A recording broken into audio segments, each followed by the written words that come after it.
Religion, spirituality, faith, Christianity. These are words we use all the time and are very familiar with. Today, let's take a closer look at the word spirituality. And let's begin that perspective from a psychosocial perspective. When we say spirituality, we're talking about an experience that includes yet goes beyond our sense of self to generate a feeling of unity or connection with something outside of ourself.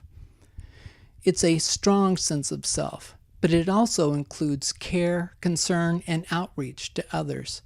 And through that outreach, we have a connection to something bigger than ourself. It could be to a deity, such as God, or it could be a calling or a vocation of sorts. Now let's shift our attention to religion. Scholar David Steindl-Rast notes the Latin word religio actually had a medical origin, literally meaning reconnecting torn ligaments, implying the act of making a broken body whole or to create a bond.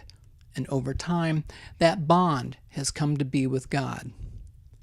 Scholar Martin Marty suggested that religion focuses on the meaning of life and afterlife, and it creates a sense of community among believers to gather and imparts behavioral codes on how to live. It utilizes myth, symbols that tell the ultimate truth through allegory, story, metaphor, or art, ritual, and celebrates important transitions such as birth, marriage, and death.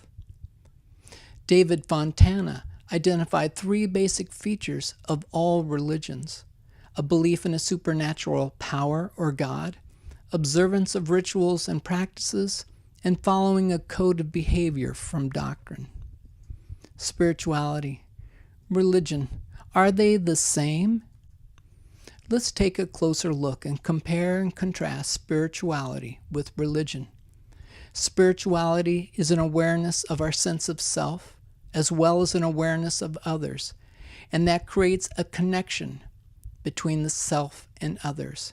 And in spirituality, there's an awareness of something bigger than ourselves, creating a sense of transcendence.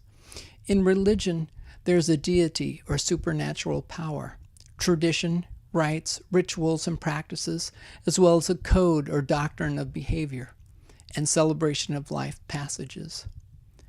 Both are ways of learning how to be in the world and a process of making meaning of our lives and the world. Now, you've probably heard someone say, "I'm spiritual, but I'm not religious." Well, is it possible to be religious and not necessarily spiritual? Technically, yes. Now, if we add an adjective in front of the word spirituality, we can get a different kind of spirituality based on different faith traditions, such as Buddhism. When we add Christian to the word spirituality, we create our own Christian spirituality. This involves loving ourselves and others and having a sense of something bigger than ourselves, and becoming connected and bonded with others and the world. In Christian spirituality, there's a relationship we have with God and Christ through worship, holy days, and prayer. We study the Scripture and are filled with the fruit of the Spirit, and we celebrate life's passages. In this way, we attempt to be Christ-like, and we begin to notice God's presence in the world and our daily life. So Christian spirituality is not limited to believing in something. It requires intentionality and effort through awareness and practice. There is a rich history and tradition of ways to practice noticing the presence of God in our everyday lives.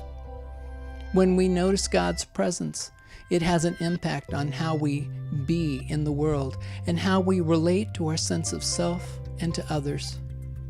This video series will explore exercises that tap into the head, heart, and hands to help us notice God's presence and how to be in the world. You're invited to continue the journey through this blog and these videos to learn about some spiritual building blocks that use your head, heart, and hands to notice God's presence in your everyday life.